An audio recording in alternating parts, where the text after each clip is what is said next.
Baik semuanya, bismillahirrahmanirrahim. Assalamualaikum warahmatullahi wabarakatuh.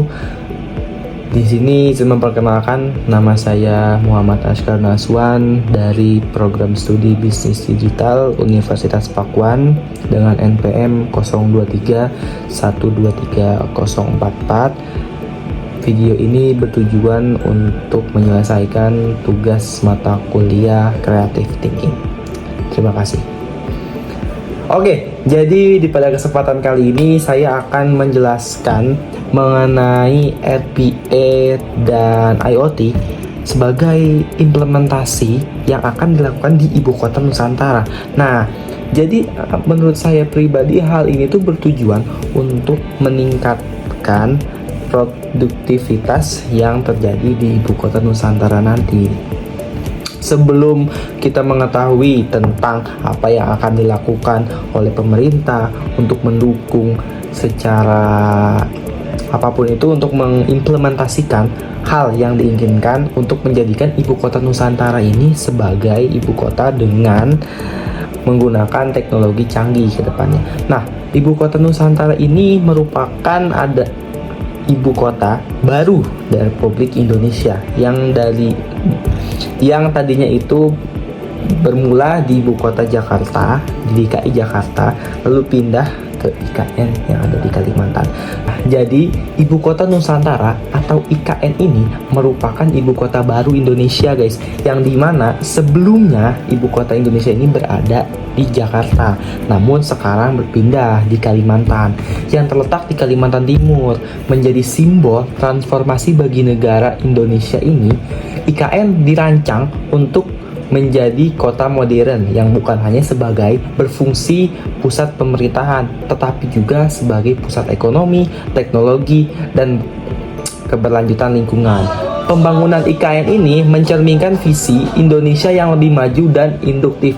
Lalu juga ada beberapa aspek yang diutamakan untuk membangun IKN ini. Yang pertama ini infrastruktur canggih dan berkelanjutan, yang dimana IKN dirancang dengan infrastruktur yang canggih dan ramah lingkungan. Pembangunan kota ini mengutamakan teknologi terkini dalam transformasi energi dan pengolahan sumber daya alam. Selanjutnya yang kedua ini ada kota hijau dan ramah lingkungan, yang dimana IKN dirancang untuk menjadi kota yang berwawasan lingkungan dengan ruang terbuka hijau yang luas dan sistem pengelolaan air yang efisien. Selanjutnya yang ketiga ini ada teknologi dan inovasi, yang dimana sebagai ibu kota yang modern, IKN juga akan menjadi pusat inovasi teknologi, perusahaan-perusahaan teknologi dan startup di Indonesia diharapkan untuk bisa berkembang pesat di sini.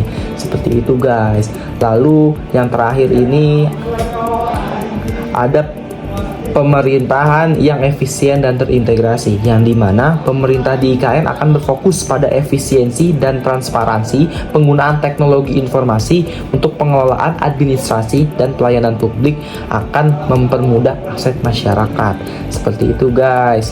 Jadi sebelum kita membahas case tentang apa sih itu RPA dan IoT, tadi saya sudah menjelaskan itu apa tujuan implementasi RPA dan IoT di IKN, guys.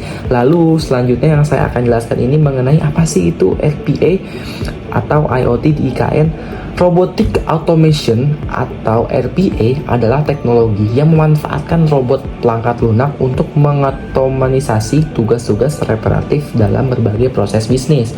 Sedangkan Internet of Things atau IoT adalah jaringan perangkat yang saling terhubung, yang dapat mengumpulkan berbagai data dan saling berkomunikasi tanpa campur tangan manusia. Di IKN, penerapan RPA dan IoT bertujuan untuk menciptakan sistem yang lebih efisien, transparan, dan cerdas dalam berbagai sektor, mulai dari pemerintahan hingga pelayanan publik. Lalu yang saya ingin bahas selanjutnya ini adalah mengenai 5W1H. Apa, mengapa, siapa, dan berkelanjutan. Itu mengenai RPA dan IoT di IKN. 5W1H itu yang pertama itu ada what.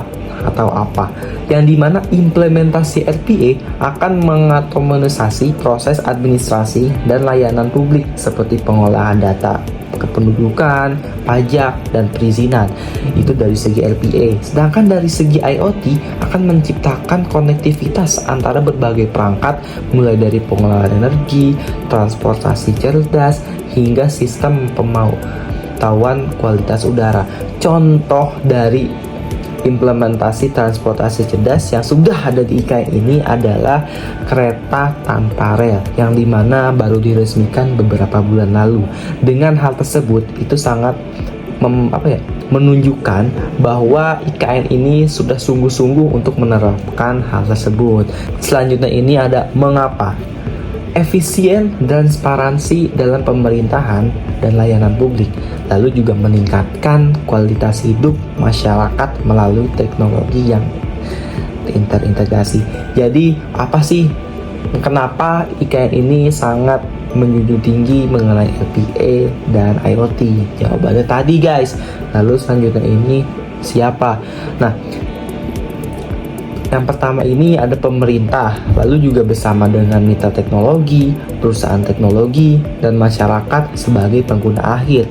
Lalu dari segi IoT, pengembangan teknologi dan penyedia infrastruktur. Lalu yang terakhir ini di mana? Di mana ini di seluruh kawasan IKN, pusat pemerintahan hingga lingkungan sekitar, serta dalam sektor transportasi dan utilitas umum. Lalu kapan ini yang dimana implementasi yang akan dilakukan oleh pemerintah mengenai RPA dan IoT di IKN. Implementasi bertahap mulai dilakukan pada awal pembangunan IKN dan terus berkembang hingga mencapai pengoperasian penuh pada beberapa tahun mendatang. Lalu bagaimana? Melalui integrasi sistem, penyediaan infrastruktur teknologi, dan pelatihan SDM di IKN menggunakan platform cloud, data analitik, dan sensor IoT menjadi bagian utama dari penerapan ini. Lalu poin ketiga yang saya akan bahas ini itu adalah peran masyarakat dalam implementasi RPA dan IoT.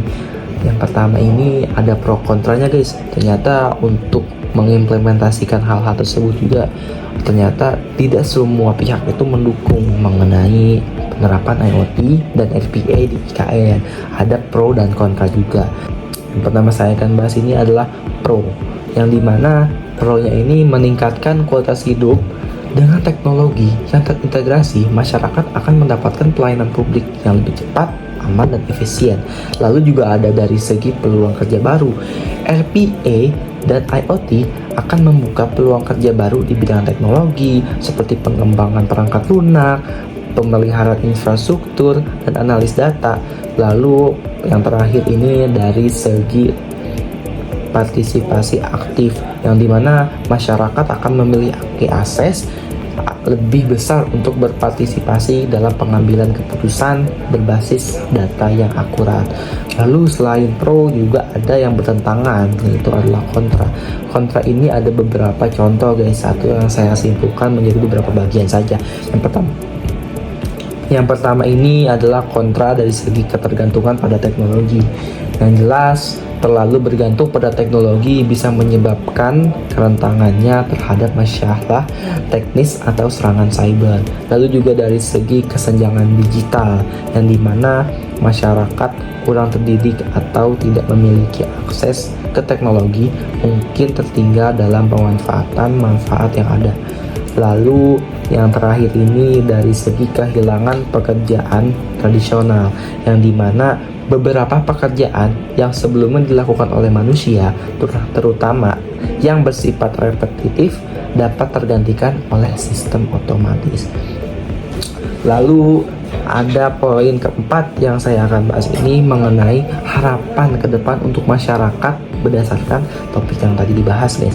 Nah, jadi melalui penerapan RPA dan IoT di IKN, berharap kita adalah untuk membangun sebuah kota cerdas yang tidak hanya mempermudah kehidupan warga, tetapi juga mengurangi dampak negatif terhadap lingkungan dan meningkatkan kualitas layanan publik. Lalu juga harapan bagi masyarakatnya ini agar kehidupan yang lebih terhubung dengan teknologi IoT, masyarakat IKN akan lebih mudah mengakses informasi dan layanan publik secara langsung dan real time.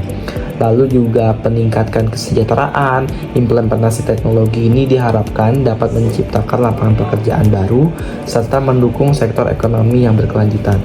Lalu juga di sini ada inklusi digital. Diharapkan seluruh lapisan masyarakat dapat mengakses manfaat teknologi ini sehingga dapat tercipta pemerataan kesejahteraan melalui pemerintahan yang lebih efisien dan transparan. Jadi begitu guys, ternyata implementasi RPA yang dimana menurut saya pribadi ini kayaknya benar-benar sangat modern, ternyata tidak semudah itu. Implementasinya juga kita harus memperhatikan beberapa sektor. Ada beberapa sektor yang diuntungkan, ada sektor yang dirugikan. Mungkin memang dari kita atau mungkin dari di dunia luar sana, penerapan RPA dan IoT ini terkesan elegan, mewah, lalu juga sangat canggih. Namun dari segi itu ada beberapa kontra, seperti tadi yang sudah saya bahas, ada kehilangnya pekerjaan tradisional. Di situ juga kan ada beberapa pekerjaan yang sebelumnya ada, namun setelah ada RPA dan IoT ini tidak ada. Contohnya mungkin seperti pekerjaan supir lah, yang dimana kan di IKN nanti itu sudah ada yang namanya kereta tanpa rel. Nah itu tuh basisnya adalah otomatis, yang dimana tidak memakai masinis kalau nggak salah, jadi keretanya bisa jalan sendiri seperti itu. Lalu untuk menutupi hari ini dengan konsep yang matang dan langkah strategis yang tepat, implementasi RPA dan IoT di IKN bukan hanya akan membawa perubahan besar di sektor pemerintahan dan layanan publik, tetapi juga menciptakan ekosistem yang lebih baik bagi masyarakat, baik dari sisi teknologi, ekonomi, maupun kualitas hidup. Untuk itu, partisipasi aktif masyarakat dan kolaborasi antar pemerintah, sektor wisata, dan masyarakat sangat dibutuhkan. Jadi seperti itu guys, mungkin yang saya sangat sampaikan kurang lebih seperti itu saja mengenai case RPA dan IoT yang akan diimplementasi di IKN. Saya pribadi sangat berharap semoga apapun yang terjadi ini bisa membawa dampak positif bagi seluruh masyarakat atau rakyat Indonesia, bisa dapat menambah kesejahteraan seluruh rakyat Indonesia, dan juga bisa membuat ketenangan, tidak ada kericuhan, dan minimalisir pihak yang dirugikan. Mungkin segitu saja video yang dapat saya sampaikan, kurang lebihnya mohon maaf. Wassalamualaikum warahmatullahi wabarakatuh. Bye bye.